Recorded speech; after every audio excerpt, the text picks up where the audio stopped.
बिस्मिल्लाहिर्रहमानिर्रहीम। ख़वातीनो हज़रात, ख़बरनाक के साथ इरशाद भट्टी। अदालत में Lahore high court, Islamabad high court, supreme court, तीनों अदालतों में बड़े अहम केसेस गए और उसके फ़ैसले भी हुए। पहला केस जो है सुप्रीम कोर्ट में है और वो केस है डस्का के हवाले से। डस्का जो इलेक्शन हुआ और इलेक्शन कमीशन ने उसको मुलतवी करार दे दिया, कालअदम करार दे दिया, उस पर सुप्रीम कोर्ट ने बड़े मज़े के कुछ रिमार्क्स दिए हैं। सुप्रीम कोर्ट से बड़े अहम रिमार्क्स सामने आए हैं। मिसाल के तौर पे जस्टिस बंदयाल साहब ने कहा कि 23 पोलिंग की दरख्वास्त पर 360 पोलिंग का स्टेशंस का यानी पोलिंग बूथ का रिलीफ मिलना हैरान कुन है। यानी मुस्लिम लीग नून की नौशीन साहबा ने जो उम्मीदवार थी, उन्होंने जो दरख्वास्त दी थी वो थी कि 23 पोलिंग स्टेशन पर दोबारा पोलिंग की जाए, लेकिन इलेक्शन कमीशन ने रिलीफ दे दिया पूरे हलके का। अच्छा, फिर आगे रिमार्क्स आए अदालत सुप्रीम कोर्ट में कि हुकूमत पर मुनज़्ज़म धांधली की साजिश का इल्ज़ाम नहीं माना जा सकता। यानी हुकूमत ने मुनज़्ज़म साजिश के तहत धांधली की हो, ये नहीं अभी तक कहा जा सकता। अच्छा, फिर आगे तशद्दुद और वाक़यात की मनसूबाबंदी के बारे में इलेक्शन कमीशन की रिपोर्ट में कोई जिक्र नहीं है।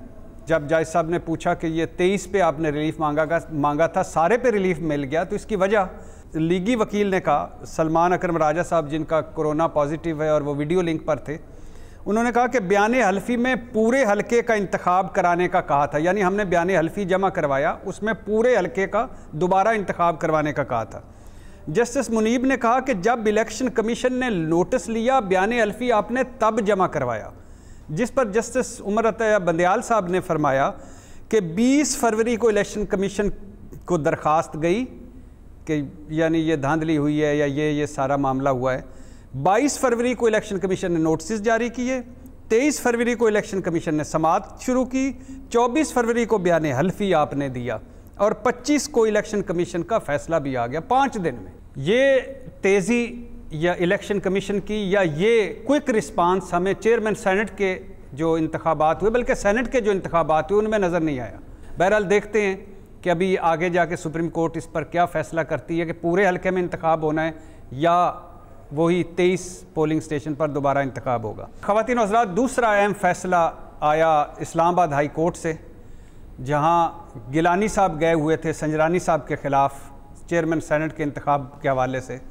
तो इस्लामाबाद हाई कोर्ट ने गिलानी साहब की अपील मुस्तरद कर दी और ये कहकर कि आईन अदालत को पार्लिमान की कार्रवाई का जायज़ा लेने के लिए रोकता है, मुदाखलत ऐवान की खुद मुख्तारी कमज़ोर करेगी, पार्लियामेंट की बालादस्ती को यकीनी बनाया जाएगा, पार्लियामेंट के मामलात में मुदाखलत नहीं कर सकते, और अगर अक्सरियत है गिलानी साहब के पास तो वो तरीक़े अदम एतमाद ले आएँ सेनेट में। अब बिलावल भुट्टो साहब इस हवाले से सुप्रीम कोर्ट जा रहे हैं, देखते हैं सुप्रीम कोर्ट में क्या होता है। बल्दियाती इदारे फ़ाल कर दिए हैं, ये भी एक अदालती फ़ैसला आया है। हम ईस्ट इंडिया कंपनी के तहत ये जमहूरियत चल रही थी, खुदा करे बल्दियाती इदारों को इख्तियारात भी मिलें और ये काम भी हो, और क्योंकि जमहूरियत का हुसन जो है, बुनियादी हुसन, पहले तो माजरत के साथ हमारे यहाँ डब्बा बंद जमहूरियत है, लेकिन उसका भी बुनियादी हुसन बल्दियाती इदारे हैं। और सबसे अहम बात नैब से, आप समझ ही गए होंगे कि मैं क्यों मुस्कुरा रहा हूँ और आपके चेहरों पे क्यों मुस्कुराहट आ गई है। कोरोना का बहाना करके नैब ने मरियम नवाज साहबा की पेशी मुलतवी कर दी। नैब का पेशी मुलतवी करना, और लाहौर हाई कोर्ट में नैब जो गया हुआ था कि मरियम नवाज साहबा जुलूस लेके आ रही हैं, उनको अकेले आने का कहा जाए, उस पर जो लाहौर हाई कोर्ट ने एक रिमार्क्स दिए हैं वो भी क्या कमाल के रिमार्क्स हैं। लाहौर हाई कोर्ट ने कहा कि कानून पर अमल करवाना रियासत की जिम्मेदारी है। यही इनकी खूबी है हमारे सियासतदानों की कि अपने केस को कानूनी तौर पर नहीं, सियासी तौर पर लड़ना, और इससे क्या होता है कि केस छुप जाता है। मुझे 2 पेशियाँ याद आ रही हैं, एक यही रमज़ान शुगर मिल और चौधरी शुगर मिल के हवाले से। एक मुबैना तौर पर एक पेशी पर नैब कंबाइंड टीम ने मरियम नवाज से पूछा, ज़रा मज़े के सुनिएगा, ये आ चुकी हैं तफसीलात, कि आपके पास 1 करोड़ 20 लाख के शेयर्स कहाँ से आए। मरियम नवाज से नैब की मुश्तरका टीम पूछती है। मरियम नवाज साहबा का जवाब होता है, मेरे दादा मोहम्मद शरीफ ने दिए, इन्हीं की इन्वेस्टमेंट है। नैब इन्वेस्टिगेशन टीम कहती है आपके दादा फौत हो गए थे, ये इनकी वफ़ात के 5 साल बाद का मामला है। मरीम नवाज़ साहबा कहती हैं अच्छा, फिर चाचा अब्बास शरीफ ने दिए होंगे पैसे। चाचा अब्बास शरीफ भी फौत हो चुके हैं, अल्लाह उनकी मग़फ़िरत करे। नैब कहती है कि मगर आपको तो 3 गैर मुल्कियों ने शेयर ट्रांसफ़र्स किए और वो भी तीनों ने एक दिन शेयर्स ट्रांसफ़र किए। मरीम नवाज़ कहती हैं अच्छा, इनसे ख़रीदे होंगे शेयर्स। फिर वो नैब इन्वेस्टिगेशन टीम पूछती है शेयर्स ख़रीदने के लिए पैसा कहाँ से आया। मरीम नवाज़ साहबा माथे पे हाथ रख के कहती हैं वो याद आया, ये हमारी इन्वेस्टमेंट थी, इनके नाम उन्होंने ट्रांसफ़र किए। नैब टीम पूछती है किन के नाम पर थी ये इन्वेस्टमेंट, जानती हैं गैर मुल्कियों के नाम क्या थे और उनके शेयर्स, उनके किसके कितने शेयर्स थे जो आपको ट्रांसफ़र हुए। मरीम नवाज़ साहबा कहती हैं मुझे क्या पता, मैं तो हाउस वाइफ हूँ। नैब टीम पूछती है किसको पता होगा इसका, फिर माथे पे हाथ रख के कहती हैं हमज़ा को पता होगा। तो अगले दिन हमज़ा शहबाज साहब से नैब टीम ने पूछा तो उन्होंने कहा मुझे क्या पता, जो पता मरीम नवाज़ साहबा को होगा। ख़वातीन और हज़रात, यही Chaudhry sugar mill case, Ramzan sugar mill, Chaudhry sugar mill और नवाज़ शरीफ साहब से 13 सवाल पूछे गए और नवाज़ शरीफ साहब ने एक सवाल का भी तसल्ली बख्श जवाब नहीं दिया। मेरे कायद ने, वैसे मेरे महबूब कायद ने कभी भी कोई तसल्ली बख्श जवाब नहीं दिया। अच्छा, उनसे पूछा गया कि कागजात बता रहे हैं, इल्ज़ाम है कि मरीम नवाज़ यूसुफ अब्बास से मिलकर 410 मिलियन की मनी लॉन्ड्रिंग की आपने। मेरे कायद, महबूब कायद नवाज शरीफ ने फरमाया कि ये आप मरीम नवाज़ और अब्बास यूसुफ से पूछें। अच्छा, उन्होंने कहा आप भी पार्टनर थे, साथ थे, कागजात बता रहे हैं, इल्ज़ाम। ये सारी मुबैना कहानी नैब की है, नैब ज़रा, और ये कई मरतबा आ चुकी है। तो मेरे कायद ने कहा बिज़नेस करना कोई गैर कानूनी है। सवाल हुआ मनी लॉन्ड्रिंग तो गैर कानूनी है। इस पर आगे 2 जवाब आए। एक रावी कहता है कि उन्होंने कहा कि पूरा मुल्क मनी लॉन्ड्रिंग करता है, दूसरा वो चुप रहे।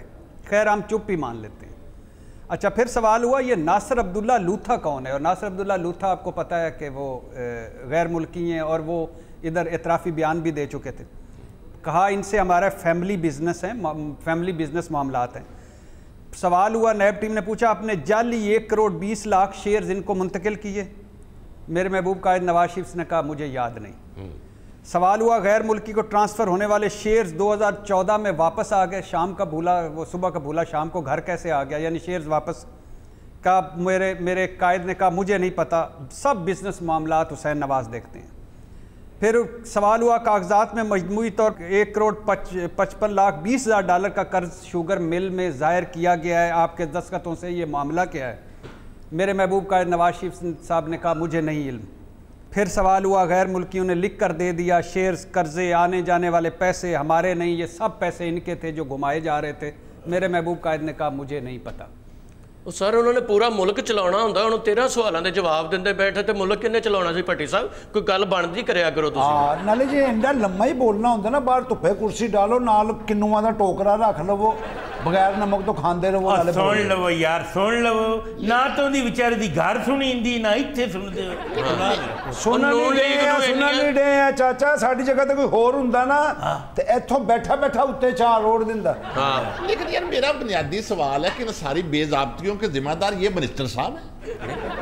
हाँ, इनको ये तकरीर सुनने पर क्यों मजबूर किया है? मैं सोच रहा सी मैं तो मिनिस्टर साहब इतनी देर बैठ के लूडो खेल आपसे माजरत, बात तो मैं आपकी कर रहा था, मुकदमा इस कौम और मुल्क का लड़ रहा था। लेकिन सर फौरी इंसाफ हो जाए तो फिर दुख हुंदा, फौरी इंसाफ ना हो तो फिर सत्ते बैठे होंदे, ताड़ी मैनूं समझ नहीं आउंदी। ख़वातीन और हज़रात, यहाँ एक ब्रेक। ख़वातीन और हज़रात, आखिरी बात इस हवाले से, सुना अल अजीज़िया फ्लैगशिप इवन फील्ड, 400 के करीब सवाल हुए 185 पेशियों पर मेरे महबूब कायद, जिनमें से 135 पेशियों पर वो गए थे और इनमें से 350 सवालों के वो जवाब ही नहीं दे सके। और ऑन ओथ उन्होंने सवालों के जवाब या जरा में हिस्सा लिया। ऑन ओथ देना पड़ता करते तो फिर वो जो कुछ कहा होता उसको साबित करना पड़ता। तो मेरे महबूब कायद ने वहाँ भी नहीं दिए, यहाँ भी नहीं दिए। बात यहीं ख़त्म करता हूँ। मेरे साथ आज मेरे जो 2 मेहमान हैं, स्पेशल एजुकेशन के चौधरी मोहम्मद इखलाक साहब सूबाई वज़ीर हैं खसूसी तालीम के, सियालकोट बाबा जी, सियालकोट और सियालकोट, नारोवाल, गुजरांवाला में वाहिद MPA की सीट जीते हुए हैं और ख्वाजा आसिफ साहब के निचली वाली सीट जीते हैं और 10,000 लीड से जीते हैं, तो बड़ा कमाल किया। पूरी ये बेल्ट मुस्लिम लीग नून की है और उनके सामने बैठे हुए जिनको मैं ये सारा तबसरे सुना रहा था, हाँ। मेरे पसंदीदा, मेरे सीनियर और मुतवाजन सहाफ़ी और हमारे उस्ताद सोहेल वड़ाई साहब। बड़ी बड़ी मेहरबानी, लेकिन आप उनसे रूटीन की गुफ्तगू कीजिए, सिर्फ इतनी सी मुझे इजाज़त दे दें, एक मैं उनसे बात करना चाहता हूँ, मेरा एनालिसिस आप इसको कह सकते हैं। जी। मैंने ये देखा है कि सियालकोट हमारी सियासत पर छाया हुआ है, लेकिन जो भी सियालकोट से आता है वो बात कम और जो है ज़्यादा करता है। मिसाल के तौर पे फरदौस आपा हैं, अगर आप उन्हें सुने तो ये जो हुकूमत जो है इन्होंने कहा है, मेरा ख्याल है जो है वो भी, और दूसरी तरफ ख्वाजा आसिफ है, मेरे कायद जो है वो मियां मोहम्मद नवाज शरीफ जो है उन्होंने जो है ये जो है आखिर ये क्या है? नहीं, मेरा ख्याल है ये कोई 1-2 बंदों में है, बाकी कॉमन तो नहीं है ये सियालकोट में। मैं समझे अभी आप कहेंगे नहीं ये 1-2 बंदों में होगा, मैं जो है समझता हूँ कि ऐसा तो जो है और तो कोई भी नहीं होगा। और ख्वाजा आसिफ साहब ने पता है कौमी असम्बली में एक धुआंधार तकरीर की, नवाज शरीफ साहब जब बाहर गए और कहा कि मैं कसम उठाकर कहता हूँ नवाज शरीफ वापस आएगा, और 184 ये मेम्बरान पता नहीं उसमें सारों को शामिल किया उन्होंने कि ये भी गवाही देंगे, गारंटी देंगे नवाज शरीफ वापस आएगा। आज वो खुद हिरासत में इसलिए पूछ नहीं सकते ख्वाजा साहब कि नवाज शरीफ साहब क्यों वापस नहीं आए। बात पूरी करें, उन्होंने कहा वो ना आए तो मुझे पकड़ लेना, वही हो गया। और पकड़े गए ने, उन्होंने जमानत दी सी, फड़े गए ने। अजे मैं तुहाडी जमानत मैं दी तो मैं फड़े जाना। इन्नी चल रहा सिलसिला, घबराओ ना तुम। ये सीट आप PTI की टिकट से दोबारा जीत सकते हैं जो आपकी परफॉर्मेंस है। इंशाल्लाह मुझे बड़ी उम्मीद है PTI के टिकट से इंशाल्लाह दोबारा भी जीती जाएगी। लेकिन सारे इलेक्शन तुम PTI वालों लड़ते ने, स्टाइल तुहाडा नून लीग वाला सारा। मैं 16 साल पहले उनके साथ ही रहा हूँ। हाँ, ये पुराना अल्लाह ताला के फजलो करम से जी कंटिन्यूटी आ रही थोड़ी, वो भी नून लीग वाली आ रही। ये स्टाइल पुराना उनकी वजह से हो गया। दौलत की देवी मेहरबान होती है, ये स्टाइल तो खुदा जब हुस्न देता है नज़ाकत आ ही जाती है। चौधरी साहब ने बताया कि अगली मरतबा वो PTI की टिकट से सियालकोट से जीत लेंगे जी, और वो बता भी रहे थे पहले प्रोग्राम शुरू होने से पहले कि इस साल की परफॉर्मेंस बड़ी अहम होगी इस हवाले से। जी, आपका आपका क्या तज्जिया है, किस वक्त पार्टियों में नून, पीपल्स पार्टी, तहरीक इंसाफ पंजाब में क्या पोजीशन है? और देखिए भट्टी साहब, मैं आजकल ज़रा अलामती किस्म की गुफ्तगू करता हूँ ताकि ज़रा गैर जानबदारी बरकरार रहे। तो मेरी बातों से मतलब आप खुद अखज़ कर लेना। 2 मेरी मुलाकातें हुई, एक मरियम नवाज़ से और एक बिलावल से। अच्छा। और जब मैं मरियम नवाज़ से मिलने के लिए उनके पास गया तो उन्होंने बड़े तरह तरह के खाने बनाए हुए थे, तो कहा पहले खाना खा। जानते तुसी उत्थे जिथे खाने पक्के होण, तो आम जगह ते तुहाडा दिल ही नहीं लगता मेरे। जब वो खाने के बर्तनों से ढक्कन उठाए तो बड़ा लाजवाब पत्थर गोश्त, आलू सोटे, वो सीख कबाब बगैर कबाब के। तो ये मैं एहतियातन अपने सेल्फ डिफेंस के लिए ये चीज़ें जमा करती हूँ। उससे मैंने इनके हालात का तो अंदाज़ा लगाया। लेकिन जब मैंने बिलावल से भी बात की, उन दिनों ये गिलगित में अपनी कंपेन कर रहे थे। हाँ। तो बिलावल ने मुझे कहा जी आए आप मेरे साथ गाड़ी। आप भी गए थे? मैं उनकी गाड़ी में बैठा, जो ही बैठा तो उन्होंने अपने ड्राइवर को कहा, ये जो सामने तुम्हें नज़र आ रहा है ना मकर वाला मोड़, हाँ यहाँ से उल्टे हाथ हो जाना और रुसन वाले पुल के ऊपर से गुजरते ही ये जो सामने धोखे वाला चौक आएगा, यहाँ से हमने ब्लफ कढ़ाई खिलानी है। बड़ा अच्छा। उसके बाद जनाब दगाबाज बुक शॉप से उन्होंने कुछ खाली कागज़ के टुकड़े लिए और कहा कि ये जो हमारे 7 अरकान असम्बली है, हाँ। जिन्होंने गलत नीचे रखे, बड़ी आम बात है, इन्होंने गलत जो दस्तखत कर दिए थे, हाँ। हो सकता है हम इनको क्लियर करें। ये जो मैंने आपको पता है मैं इस्तारतन बात करता हूँ। जी सर। क्लियर कट तो मैं बात करता नहीं। अगर क्लियर बात करूंगा तो शरीफ आदमी और इरशाद भट्टी में क्या फ़र्क रहेगा? 2 एंकर मिल गए ने, मेहमान दी वारी घट ही होनी। नहीं मैं माजरत चाहता हूँ सर। अच्छा, स्पेशल एजुकेशन ये क्यों, ये महकमा आपको मिल गया कि आपने लिया? नहीं, ये मुझे मैं समझता हूँ कि अल्लाह ताला का फजल है, मुझे ये पोर्टफोलियो मिला। लोगों की ख्वाहिश तो होती है बड़ी डिफरेंट मिनिस्ट्रियाँ मिलें, हाँ, इंटीरियर मिले, कानून, लेकिन मैं समझता हूँ कि मेरे लिए ये ब्लेसिंग है। मेरा लाइफ में इतना ही एक्सपीरियंस था जितना आम आदमी का होता है स्पेशल बच्चों के लिए, लेकिन जब मुझे ये पोर्टफोलियो मिला तो मैंने अल्लाह ताला का शुक्र अदा किया कि मुझे अपनी ज़िंदगी में अल्लाह ने मिनिस्ट्री भी ऐसी दी है कि उन बच्चों की खिदमत की जाए। इस मिनिस्ट्री की भट्टी साहब पहले कोई स्पेशल एजुकेशन की पॉलिसी नहीं थी। मैंने पहली दफ़ा इसकी एजुकेशन पॉलिसी बनाई है और हुकूमत पंजाब का एक सिंगल पैनी भी उस पर स्पेंड नहीं किया। डिफर्ड के साथ मिलके, कैम्ब्रिज के साथ मिलके मैंने बनाई है। फिर इस डिपार्टमेंट की कोई सर्विस स्ट्रक्चर नहीं था, वो बिल्ड किया है। अभी ट्रांसफ़र पॉलिसी कोई नहीं थी, वो ऐसी ट्रांसपेरेंट बनाई है कि किसी को किसी MNA MP की सिफारिश की ज़रूरत नहीं होगी। क्राइटेरिया होगा, घर में बैठ के टीचर्स अपनी ट्रांसफ़र अप्लाई कर सकेंगे। कितने बच्चे हैं स्पेशल बच्चे पंजाब में? पंजाब में इस वक्त 34,000 स्टूडेंट हैं हमारे। अच्छा। जिनमें स्कूल भी हैं, हाई स्कूल भी हैं और 5 कॉलेज भी हैं, वोकेशनल इंस्टीट्यूट भी हैं। आपके प्रोग्राम की वसातत से बताना चाहता हूँ कि एक हेल्पलाइन तैयार की है 1162 के नाम से। 1162 ये हेल्पलाइन नॉर्मल हेल्पलाइन भी नहीं है। जब एक बंदा इस हेल्पलाइन को यूज़ करेगा तो फिर मेरा डिपार्टमेंट उसको एंड तक फॉलो करेगा। अच्छा। जब तक उसका बच्चा हमारे किसी अदारे में आ नहीं जाता, मेरा महकमा उसका पीछा नहीं छोड़ेगा। ख़वातीन व हज़रात, 1162 हेल्पलाइन है स्पेशल एजुकेशन की। अगर आपके घर में या आपके इर्द गिर्द कोई स्पेशल वो वाकई स्पेशल है, हम मुझसे तो ज़्यादा ज़हीन है, मैंने कई बच्चों से मिला, मुझसे ज़्यादा ज़हीन है।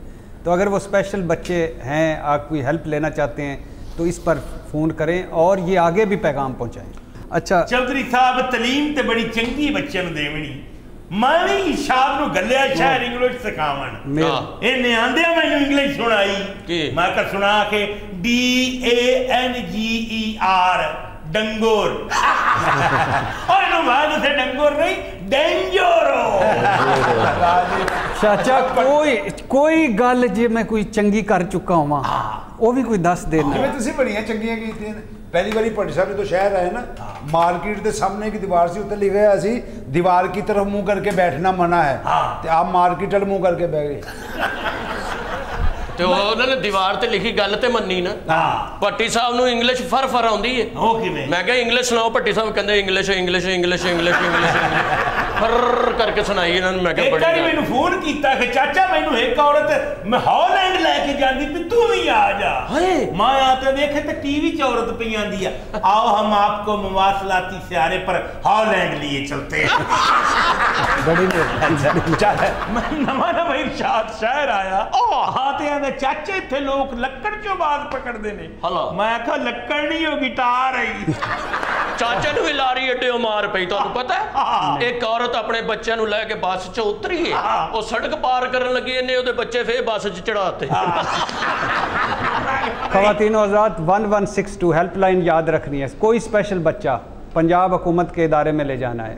ये थे मेरे साथ चौधरी इखलाक साहब, जो सियासत भी कर रहे हैं, जो वजारत भी कर रहे हैं और जो इबादत भी कर रहे हैं। वजारत भुगतात कई आए चले गए, आप कब्रिस्तान भरा पड़ा है नागुज़ीर लोगों से, लेकिन ये दुनिया में रहकर आखिरत के लिए काम कर रहे हैं। और अशफाक अहमद साहब कहा करते हैं कि अल्लाह आपको आसानियाँ दे और आसानियाँ तकसीम करने की तौफीक दे। ये आसानियाँ तकसीम कर रहे हैं। मेरे साथ सुहेल वड़ैच साहब मौजूद रहेंगे। वज़ीर साहब से इजाज़त। ख़वातीन व हज़रात, यहाँ एक ब्रेक। ख़वातीन व हज़रात, वेलकम बैक।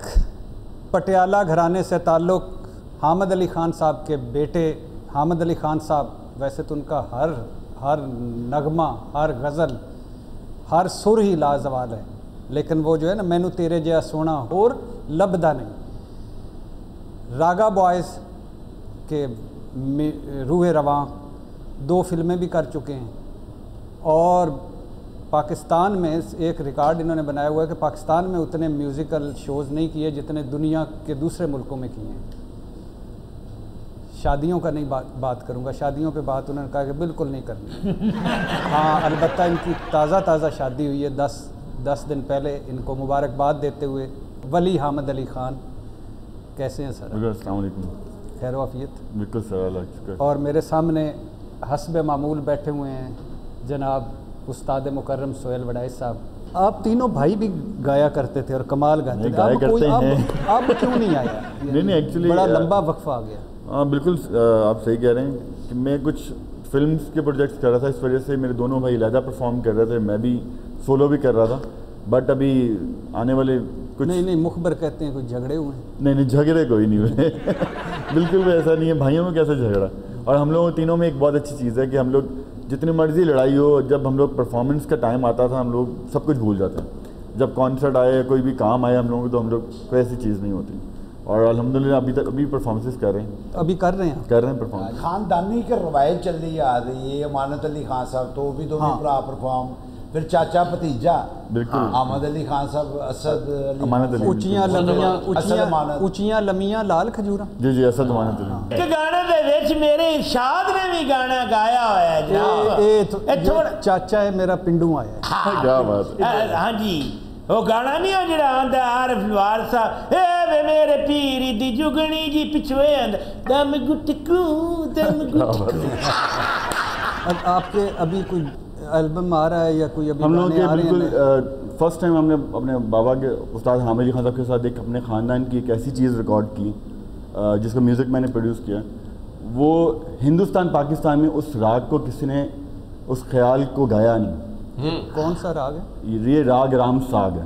राग राम साग। राम साग ये हमारे उस्ताद मेरे जो हमारे बड़े थे, बुज़ुर्ग थे, मेरे परदादा जर्नैल साहब, उनकी बनाई हुई बंदिश को हम लोगों ने रिप्रोड्यूस किया। अच्छा। और फर्स्ट टाइम हम लोगों ने, वो 300 साल पुरानी बंदिश है जिसको हम लोगों ने अपने बाबा के साथ फ्यूज़ किया, रागा बॉयज़ ने और उस्ताद हामिद अली खान साहब ने। वो आने वाले आफ्टर रमज़ान इंशाअल्लाह आप देखेंगे। उससे पहले आबदा जी के साथ एक गाना आया, आबदा प्रवीण जी के साथ हम लोगों का एक फ्यूजन ही इस टाइप का ही ख्वाजा गरीब नवाज पे हम लोगों ने बनाया, सूफ़ी कलाम। अच्छा, ये जो 300 साल पुराना आपने राग, इसका कोई थोड़ा सा कोई कैसे? एक्चुअली ये ना प्रॉपर म्यूज़िक होना था तब समझ में ऑब्वियसली आता, प्रॉपर उसके लवाजमात होते हैं, तो उसके साथ फिर आप गाएँ तो फिर मैं ये भी ख्वाजा गरीब नवाज पे ही है। बट इसके वो हमारे क्लासिकल में होते हैं ताल होते हैं, 48 ताल होते हैं, फिर 10 मात्रे का ताल होता है, 48 मात्रों का ताल होता है। तो वो प्रॉपर गेम है उस सॉन्ग के अंदर। जब लोग सुनेंगे ना तो यंगस्टर्स सुनेंगे, उनके लिए वो इजी लिसनिंग है, जो कि कुछ क्लासिकल सिंगर्स ने क्लासिकल को इतने बुरे तरीके से रिप्रेजेंट किया न्यू जनरेशन के सामने कि न्यू जनरेशन उससे दूर चलेगी। वो समझते थे कि बहुत हार्ड म्यूज़िक है, हम लोगों ने नहीं करना। बट हम लोगों का मेन एम ये था तीनों भाइयों का कि हम उनके वे में जाके उनके तरीके से उनको क्लासिकल म्यूज़िक सुना सकें। इसलिए हम तीनों भाई, मेरा छोटा भाई जो इनाम है, is a hard core classical singer. जितनी उसकी एज है वो अपनी एज से आप कह सकते हैं कि डबल एज में वो गाता है। जब उसने, आई रिमेंबर कि उसने ओहायो यंगस्टन स्टेट यूनिवर्सिटी में हम लोगों ने कॉन्सर्ट किया शकीरा के साथ। शकीरा और रागा, ये जो फेमस सिंगर है। अच्छा। शकीरा और रागा बॉयज़ का कॉन्सर्ट था ओहायो में। वड़ाइश साहब को बड़ी पसंद है शकीरा, बल्कि मुझे उसका वो गाना बड़ा पसंद है, माई लिप्स डोंट लाई। जो क्या बात है, वैसा आप ये भी अच्छा, ओहायो में आप बता रहे थे आपका और शकीरा, तो वहाँ पे इनाम ने, जब क्लासिकल में हमने सरगम करते हैं ना, सरगम में जो ताने मारते हैं वो इतनी स्पीड से वो करता है, उसको गॉड गिफ्टेड है। सीखा तो है उसने बाबा से, हम तीनों भाइयों की ट्रेनिंग उस्ताद हामिद अली खान साहब ने की है, बट वो जितनी उसको गॉड गिफ्टेड भी है। जब उसने वो सरगमें की तो वो बैक स्टेज से स्टेज पे आ गई, सिर्फ देखने के लिए कोई मशीन लगाई हुई है उसने, इतनी स्पीड से कर किस तरह रहा गले। दुनिया में कहाँ मज़ा आया सबसे ज़्यादा? शकीरा के साथ सिंगिंग कॉन्सर्ट। हम लोगों का जैसे मैंने बताया कि हम लोग काफ़ी फेमस हैं इस चीज़ में कि हम लोग इंटरनेशनल काफ़ी कॉन्सर्ट कितने कर चुके हैं? हमने 18 कंट्रीज़ में कॉन्सर्ट किए। ये गाना आपको कैसा लगता है? ये जो है आपके फेमस आपके वालिद का, मैनू तेरे जिया सोना और लबदा नहीं, वो तो लाजवाब है, क्या बात है। हम लोग तो कहते हैं कि अल्लाह में उनको ज़िंदगी दे, वो गाते हैं तो हम लोग ऐसे लगता है कि आज ही कंपोज हुआ है और आज ही ये पहली दफ़ा गाया। ख़वातीन और हज़रात, आज के लिए इतना ही, कल मिलते हैं। अल्लाह हाफिज़। वड़ाया साहब ने पूछ लो, पहला शो है जड़ा बगैर रोटी तो करन रहे हैं।